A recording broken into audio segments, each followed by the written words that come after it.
Պարոն Դանիելյան, տեսակ, որ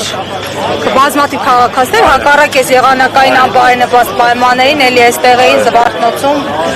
սա ինչի մասն է վկայում, արդյոք աջակցությունը հանրային, որի մասին նաև վիճակագրությունն է փաստել, կա։ Իհարկե, վեհապարտերը, հայ առաքելական Սուրբ եկեղեցին վայելում է մեր ժողովրդի լիակատար աջակցությունը, ի հեճուկս այս NKVD-ի մեթոդների, ի հեճուկս այս ամեն ինչի տեսնում եք, որ մեր հարյուրավոր, հազարավոր մեր հայրենակիցներ գալիս են ողջունելու իրենց զորակցությունը հայտնելու վեհապարտ Տիրոջը հայ առաքելական Սուրբ եկեղեցուն մեր անազատության մեջ գտնվող սրբազան հայրերին, գիտեք, որ ինչ բռնությունների են ենթարկվում քահանայական դասը, գիտեք, որ ինչ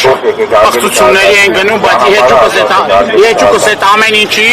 մենք տեսնում ենք, որ մեր թեմի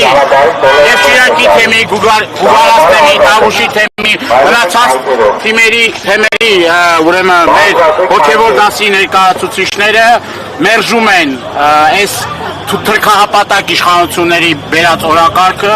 իրենց լիակատար աջակցությունն են հայտնում, պատրաստ են կանգնել, աջակցել, պաշտպանել եւ մեր Տիրոջ տունը մենք իրավունք չունենք թողնելու, որպեսզի այս բարբարոսները մտնեն եւ պղծեն։ Պարոն Դանիելյան, ուշադրություն դարձնենք, որ այստեղ լայվ արտասահմանյան լրատվամիջոց կա, հենց այս պահին մեզ հետ լուսաբանում է,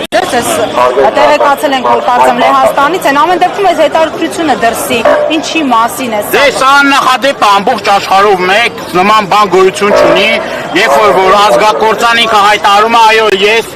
հանձնարարություն եմ տվել ուժային կառույցներին, հանձնարարություն եմ տվել ԱԱՑ-ի, որպեսզի ճնշում գործադրեն քահանայած դասի վրա, սրբազանների վրա, եւ սա ուղիղ միջամտություն է, ուրեմն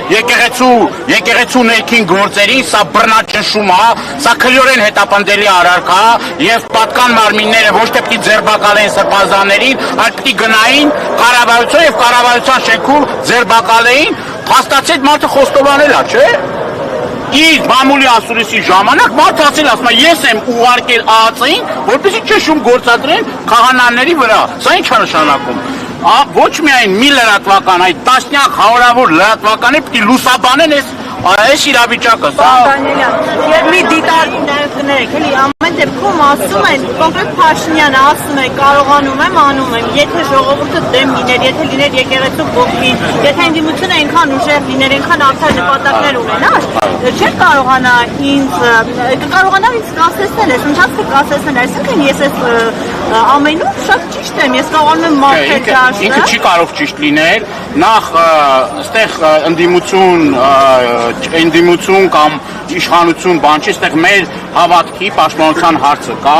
եւ սա նեղ անձնական կուսակցական խնդիր չի, հարց չի, բայց ինչ մեթոդներով է իր նպատակներին հասնում։ Բռնությունների միջոցով, բռնաճնշումների միջոցով, կալանավորումների միջոցով, հակաօրինական քայլերի միջոցով։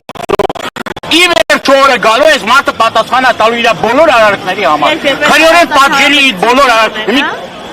իր բոլոր քրեորեն պատժելի արարքների համար օրը գալու է դատարանի առաջ այս մարդիկ պատասխան են տալու։ Դա չի նշանակում, որ հիմի հակաօրինական քայլերի է գնում, դա նշանակում է, որ ասենք կարող բռնաճնշումներ կատարում այդ բռնաճնշումները։ Մեկի ջեբը պլան են գցում, մեկին ահաբեկիչ են ասում, մեկին էս է, բայց պարզ է, չէ՞ ամեն ինչի համար է արվում։ Եվ սա այս ամեն ինչը ես հավաստիացնում եմ ձեզ, որ չի մարսելու, այս իշխանությունը չի մարսելու սա։ Ինչքան էլ որ ամիսներ տևի, օրեր տևի, մեկ այս ամեն ինչը չի մարսելու։ Մի դիտարկում են, նայեք, մենք վեհապարն ենք սպասում, այդ պահին Եվրամիության դեսպաններ գալիս։ Այո, դուք մոտեցան։ Մոտեցան իրեն ասած է, թե մենք չհասցնենք, սպասում ենք վեհապարի։ Հայրեն շնորհակալություն էր հայտնում, ասում այդ իրեն ներկայացնում էին, որ Հայաստանում կան տասնյակ քաղբանտարկյալներ, որ սրբազան հայրերը անազատության մեջ են, դրան ի պատասխան ես միայն այն լսեցի, որ ասում է շնորհակալություն։ Հավանաբար հրաժարվել է այդ միջոցով է ուղղակի հրաժարվել հարցազրույցից։ Դե ամեն դեպքում ես ուզում հիշեցնեմ ձեզ նախկինում Եվրոմիության դեսպանների այն արձագանքը, որ կար մինչև 18 թվականը։ Մեկի մազը ծռվում էր, իբր ինչ որ խնդիր կար, այդ մարդիկ գնում են, քրեակատարողական հիմնարկներ են գնում, դատերին են գալիս մասնակցում, ասում են, որ Հայաստանում ինչ վրա, 60-ից ավել ասում Հայաստանի Հանրապետություն քաղբանտարկյալ կա։ Իրենք պետք է պատասխան տան։ Չի ներկայացում պատկերը։ Իրանց պատկերը լավ ճիշտ է ներկայացվում, մենք բազմաթիվ նամակներ են իրենց ուղղել, հրավիրել են իրենց խորհրդարանական լսումների, խորհրդարանական լսումների ժամանակ, եթե չեմ սխալվում, մենակ Ամերիկայի Միացյալ Նահանգների ուրեմն ներկայացուցիչներ մենակ ներկա, ուրիշ ներկայացում չեմ տեսել։ Մեկ է Բագրատ Սրբազանի դատերի ժամանակ Կանադայի հյուպատոսն է ներկա լինում։ Ուզում ասեմ, այդ ծրարները իրենց ներկայացում, այդ փաթեթը ներկայացում է, իրենք էլ բացի մեր ներկայացնել, իրենք էլ լավ տեսնում են, չէ՞ ինչա կատարվում։ Ինչի հետի նորությունա, որ Հայաստանում ինչա կատարվում։ Տեսեք, եվրոպական որևէ մի երկրում, եթե իշխանությունը միջամտել եկեղեցու ներքին գործերին, դա սկանդալ կառաջացներ ամբողջ քաղաքակիրթ Եվրոպայում։